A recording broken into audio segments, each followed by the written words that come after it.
Bienvenue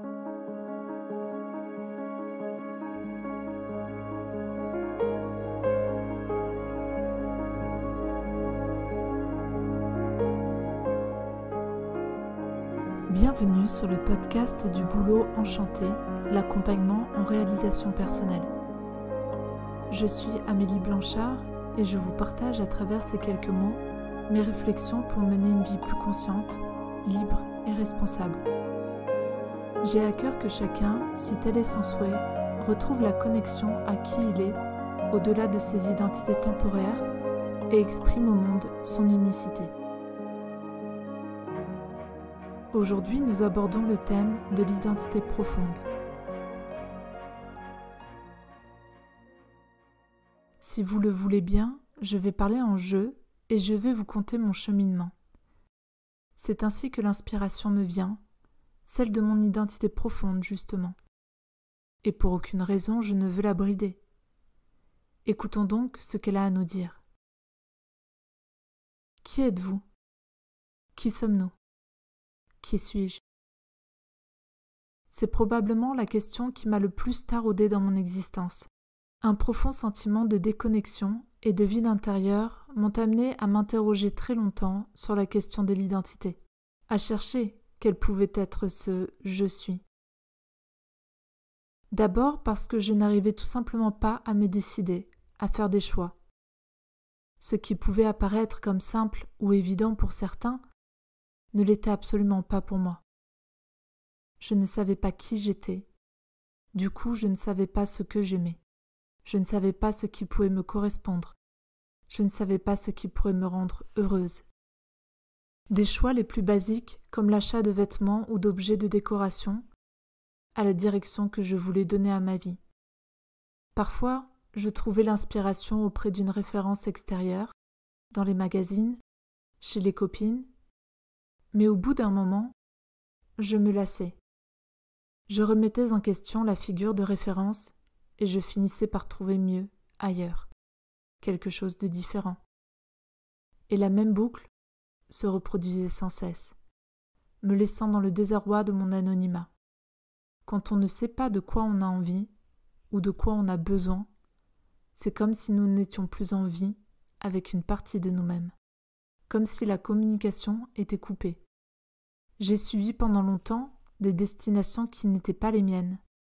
J'ai fait des choix qui résonnaient avec ma tête, mais pas avec mon corps. J'ai obéi à ce qui semblait convenir à mon entourage, à ce qui était attendu de moi, ou encore à ce que j'avais intériorisé comme cool, fort ou rebelle suivant les époques. J'avançais à l'aveugle sur le chemin de mon existence, anesthésiée, apeurée et sans grand entrain. Je me reconnaissais parfois dans des archétypes et suivant ce qui me semblait être important de renvoyer en société, j'incarnais ces figures. Mais au fond de moi, il y avait toujours cette petite fille qui tremblait. Elle se baladait dans le creux de mon jeune moi adulte, déboussolé, qui pensait que paraître résoudrait bon nombre de problématiques. Et de temps en temps, ça faisait son effet. Mais bien vite tout cela retombait. La vérité finissait toujours par se révéler. Ma tête se rassurait par rapport aux cases qu'elle cochait, mon cœur se meurtrissait à chaque fois qu'il était renié. Et puis la vie a amené sur ma route de précieuses rencontres, de celles qui ont gardé une connexion plus profonde avec elles-mêmes et sont capables de nous voir mieux que nous-mêmes, capables de percevoir au milieu de quelque obscurité la lumière qui brille toujours en nous et que nous avons oubliée.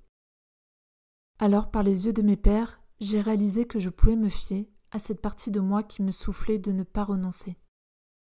De ne pas renoncer à cette quête de connaissance de soi, car elle me mènerait bien au-delà de ce que mon imagination pouvait concevoir. Ainsi fallait-il que ma volonté à me rencontrer soit inébranlable, capable de braver les fausses vérités sur qui j'étais, capable de laisser partir tout ce que je n'étais pas, toutes ces identités temporaires qui m'enfermaient dans l'espace et le temps, m'empêchant en réalité d'évoluer. Ce premier acte de foi que j'ai fait, de croire en cette quête sublime, a marqué le début du retour à la maison, car revenir à soi, c'est revenir à qui nous sommes dans l'éternité. Ce moi éternel que nous sommes, ce moi éternel que nous nommons aussi courant de vie, immuable et indestructible énergie. Il n'est de chemin possible de retour à soi que dans la guérison, car tant que des parties de nous sont en souffrance, c'est qu'elles expriment une déconnexion avec la source de vie en nous. Ces parts ont été laissées de côté, tues, reniées, pour nous adapter ou pour échapper à quelque danger. Ainsi la liaison avec notre être véritable a été rompue, et séparée de l'unité, elle souffre. La peur a été parfois si grande et terrifiante qu'elle a pu nous faire l'acte terrible de nous tourner le dos à nous-mêmes. Alors le chemin est de grandir pour incarner au fil des ans l'archétype de bons et doux parents, qui sauront accueillir, réconforter et réunifier ces parts blessées, entendre ce qu'elles ont à nous raconter et les laisser s'exprimer dans l'essence de leur vérité. Et chaque partie de nous rassemblée, soignée, pourra ainsi révéler l'être unique et authentique. Dans cette douce transformation, notre corps est notre plus grand allié, car c'est par lui que les messages subtils de notre identité se manifestent. Et à mesure que nous redevenons un, nous ressentons combien le vide qui nous habitait et semblait occuper tout l'espace se remplit, devient plein et entier, car la vie de nouveau circule et éclaire. À mesure que nous retrouvons une écoute intérieure, nous savons discerner ce qui est bon pour nous et dans quelle direction aller, et toujours se rappeler que tant que notre cœur nous dit d'avancer, faisons-lui confiance. Il sait où aller. Aujourd'hui, je sais que je suis une conscience de vie éternelle, expérimentant dans un corps la vie sur terre.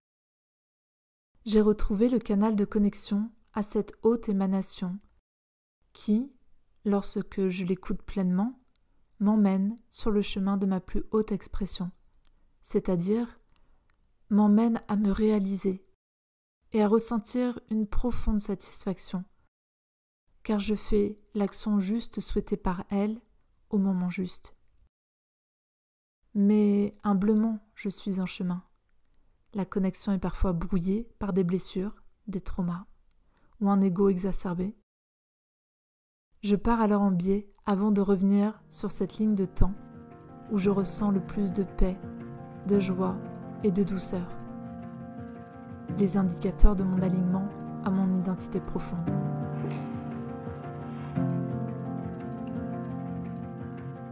Partir en quête de soi est selon moi la chose la plus importante à accomplir en cette vie. Car tant que nous ne sommes pas reliés à notre identité profonde, nous errons dans ce monde, tel un voilier sans capitaine. Alors, reprenons le gouvernail de nos vies en partant à notre rencontre. Je vous remercie de tout cœur pour votre écoute et j'espère que ce partage a été éclairant. Pour suivre l'actualité du Boulot Enchanté, rendez-vous sur mon site internet www.leboulotenchanté.com.